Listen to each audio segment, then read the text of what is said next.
The Students' Roman Empire, Part 1, by John Bagnell Bury. Chapter 3, The Joint Government of the Princeps and the Senate, Sections 3 and 4. Section 3, The Princeps and the Magistrates. We have seen that the republican magistrates continued to be elected under the Empire, and they were still supposed to exercise their functions independently. Under the dictatorship of Julius Caesar, they had been subject to the maius imperium of the dictator, but it was not so under the Principate. The Princeps has no maius imperium over them, as he has over the proconsul abroad. His power is only coordinate, but on the other hand it is quite independent. The dignity of the consulate was maintained, and it was still a coveted post. Indeed new though reflected lustre seemed to be shed on the supreme magistracy by the fact that it was the only magistracy which the Princeps deigned occasioning the consuls, who entered upon office, in January, by a new pair of consuli suffecti at the end of 6 months. This custom, however, was not definitely legalized, and was sometimes not observed. In later times 4 monthly consulates were introduced, and later still 2 monthly. The number of praetors had been increased to 16 by Julius Caesar. Augustus at first reduced the number to 8. He then added 2 praetores aerarii. Afterwards he increased them again to 16, but finally fixed the number at 12. The chief duties of the praetors were, as before, judicial. But Augustus assigned to them the obligation of celebrating public games, which formerly had devolved upon the consuls and the aediles. A college of 10 tribunes were still elected every year, but the office became unimportant, and the chief duties of a tribune were municipal. The aediles also devolved upon the consuls and the aediles. A college of 10 tribunes were still elected every year, but the office became unimportant, and the chief duties of a tribune were municipal. The aediles also lost many of their functions. Augustus divided the city of Rome into 14 regions, over each of which an overseer or prefect presided. These overseers were chosen from the praetors, aediles, and tribunes. The quaestorship was a more serious and laborious office. Sulla had fixed the number of quaestors at 20. Julius Caesar raised it to 40. Augustus reduced it again to 20. Quaestors were assigned to the governors of senatorial provinces. The proconsul of Sicily had 2. 2 quaestors were at the disposal of the emperor, to bear communications between him and the senate. The consuls had 4 quaestors, and these were 2 quaestores urbani. This magistracy had an importance of the emperor, to bear communications between him and the senate. The consuls had 4 quaestors, and these were 2 quaestores urbani. This magistracy had an importance over and above its proper functions, in that it qualified for admission into the senate.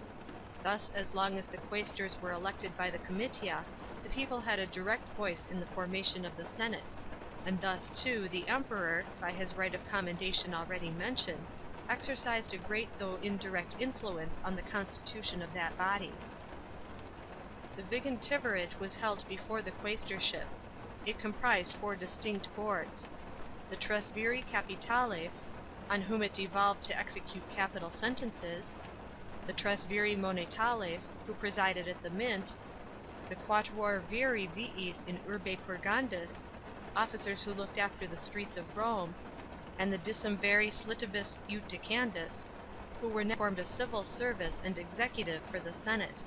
The Princeps had no such assistance at his disposal. As a magistrate he was supposed, like a consul or praetor, to do everything himself.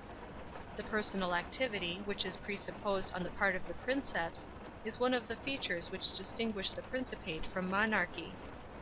It followed, as a consequence of this theory, that all the officials who carried out the details of administration for which the emperor was responsible were not public officers, but the private servants of the emperor. A freedman fulfilled duties which in a monarchy would devolve upon a secretary of state.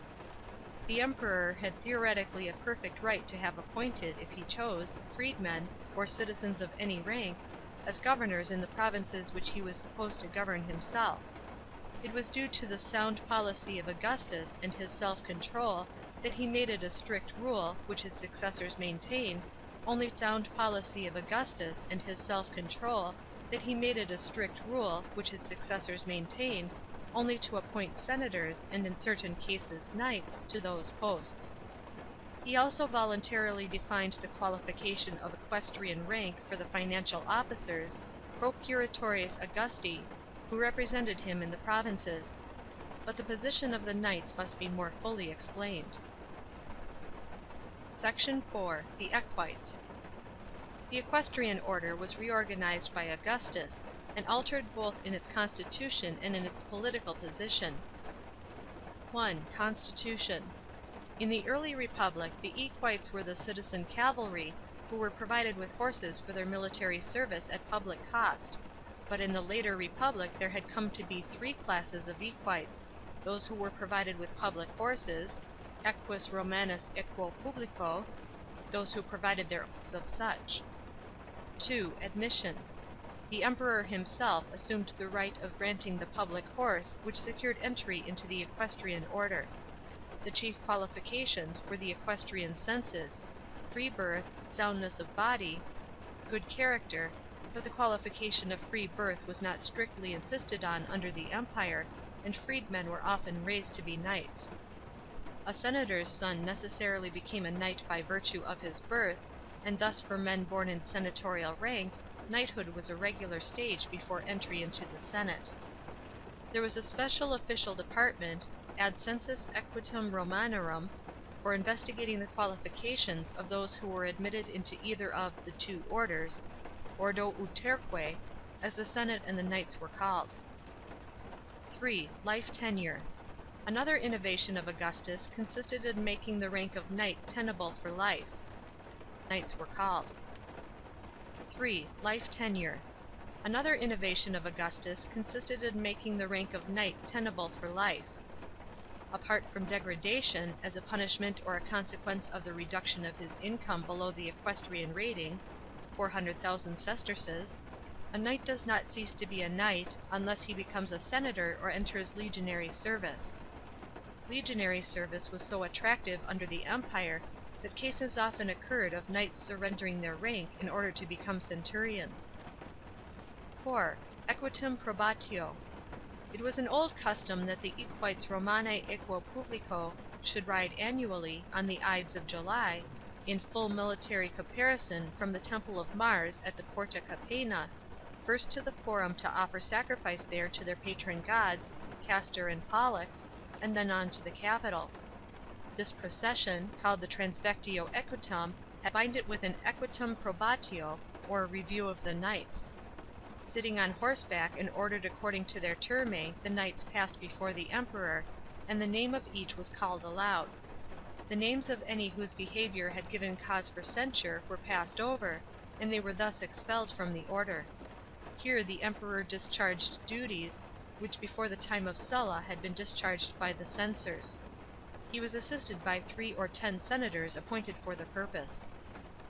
5. Organization. The equestrian order was divided into turmae, 6 in number, each of which was commanded by one of the Severi Equitum Romanorum.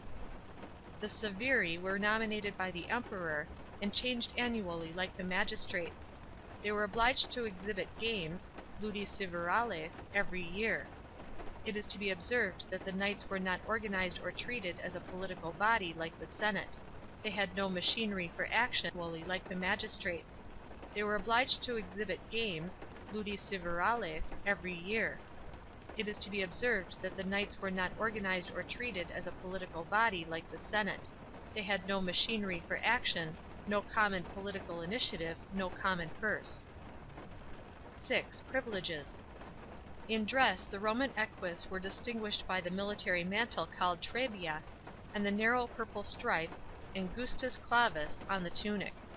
They also wore a gold ring, and this was considered so distinctively a badge of knighthood that the bestowal of a gold ring by the emperor became the form of bestowing knighthood. The children of a knight, like those of a senator, were entitled to wear the gold bulla. In the theatre, special seats, the 14 rows, were reserved for the knights, and Augustus, 5 A.D., assigned them special seats also at races in the circus and at gladiatorial spectacles. circus and at gladiatorial spectacles. 7. Service of the knights as officers. The chief aim of Augustus in reorganizing the knights was military. He desired to procure competent officers in the army, from which posts he excluded senators entirely. Men of senatorial rank, however, who, as has been already mentioned, became knights before they were old enough to enter the Senate, regularly served a militia, as it was called. The officer posts here referred to are the subordinate commands, not the supreme commands of legions, and are of three kinds. A. Praefectura cohortis, or command of an auxiliary cohort. B. Tribunatus militum, in a legion. C. Praefectura alle, command of an auxiliary cavalry squadron. The Emperor, as the supreme military commander, made the appointments to these militiae equestres, responded somewhat to our non-commissioned officers, received the equus publicus from the Emperor, and thus were able to become tribunes and prefects. As a rule, the officers held their posts for several years, and it was considered a privilege to hold the tribunatus semestris, which could be laid down after 6 months. 8. Service of knights as jurymen. In 122 B.C., C. Gracchus had assigned the right of serving as iudices exclusively to the knights. 40 years later, 81 B.C., Sulla restored it to the Senate. Then, in 70 B.C., a compromise between the two orders was made by the law of L. Aurelius Cotta, whereby the list of jurymen was composed of 3 classes, called decuriae, the first consisting entirely of senators, the second of knights equo publico, the third of tribuni aerarii. As the last class possessed the equestrian census and belonged to the equestre publico, the third of tribuni aerarii.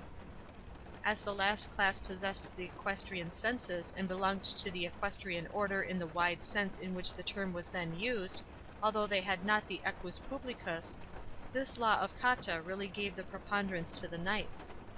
The total number of iudices was 900, each class contributing 300. This arrangement lasted till 46 B.C., when Caesar removed the tribuni aerarii from the third class and filled it with knights in the strict sense. Augustus excluded the senators altogether from service as iudices, and while he preserved the 3 decuriae, filled them with knights. But he added a 4th decuria for service in unimportant civil trials, consisting of men who possessed more than half the equestrian income, ducenarii. Only men of at least 30 years of age were placed on the list of iudices, and, in the time of Augustus, only 9. Employment of knights in state offices. By reserving the posts of officers and iudices for the knights to the exclusion of the senators, Augustus was carrying out the design of C. Gracchus and giving the knights an important political position, so that they were in some measure coordinated with the Senate as a factor in the state. But he went much further than this. He divided the offices of administration and the public posts between the senators and the knights. The general principle of division was that those spheres of administration which are more closely connected with the Emperor personally were given to knights. The legateships of legions, however, were reserved for senators, as also the governorships of those provinces which had been annexed under the Republic. But new annexations, such as Egypt, Noricum, and Raetia, were entrusted to knights, and likewise the commands of new institutions, such as the fleet and the auxiliary troop, were entrusted to knights, and likewise the commands of new institutions, such as the fleet and the auxiliary troops. Financial offices, the collection of taxes, and those posts in Rome and Italy, to be mentioned in Chapter 5, which the Emperor took charge of, were also reserved for knights. The selection of the procuratores Augusti, or tax officers, in the provinces from the knights alone was some compensation to them for the loss of the remunerative field which they had occupied under the Republic as publicani. As the taxes in the imperial provinces were no longer farmed, but directly levied from the provincials, the occupation of the knights as middlemen, by which they had been able to accumulate capital and so acquire political influence, was gone. Under the Principate they were an official class. Those knights who held high imperial offices were called Equites illustres. 10. Elevation of knights to the equestrian order, to which they, as a rule, only temporarily belonged, and wore the badges of their senatorial birth. They could ordinarily become senators on reaching the age of 25. For knights who were not of senatorial rank there was no regular system of advancement to the senate. But the Emperor, by assuming censorial functions, could exercise the right of adlectio, and admit knights into the senate. It seems to have been a regular usage to admit into the senate the commander of the praetorian guards when he vacated that post.